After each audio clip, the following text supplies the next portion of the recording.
the information, the stuff that is happening today, this was all absolutely inevitable and predictable. And if people like Ben Bernanke and Hank Paulson couldn't see it, stop listening to these people.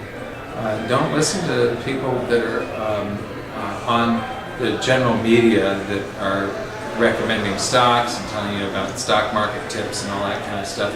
If they've been consistently wrong, like getting people in at tops and getting people out at bottoms. We see a lot of that on the general media.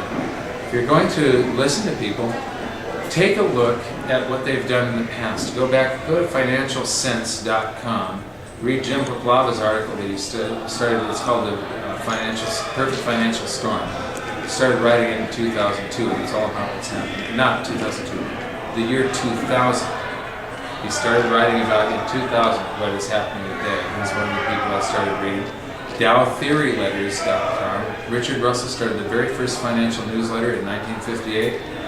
He has correctly called every major top and bottom of every major bull and bear market in history, and gotten all of his investors into the proper side of that cycle. Everything runs in waves and cycles. If you look throughout history, there's these times when stocks and real estate outperform commodities and precious metals, and it reverses. And it's just doing this throughout history.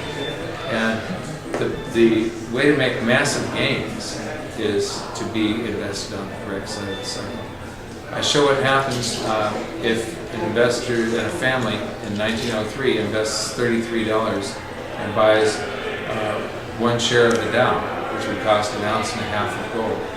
And then if they swim with the tide and ride the stock up when it's performing well and then sell in 1929 and buy gold, and then after the crash 1932 buy stocks, and the same thing 66, 1980, the year 1999, 2000, by swimming with the tide and being on the proper side of the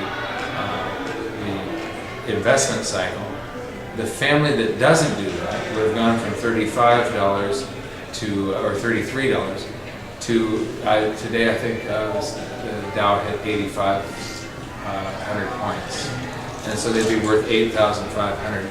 And gold just went up over, it's about $8.22 an ounce. They'd be worth a little over $9 million. So one family, $8,500. The one that stayed invested in stocks. The other family that swam with the tide, $9 million. That's the difference. That's the power of studying, learning about things like these long wave cycles, and learning what's going on in the fundamentals and what the forces that are going. The next 20 years is going to be completely different from anything that we've ever experienced in our lifetimes.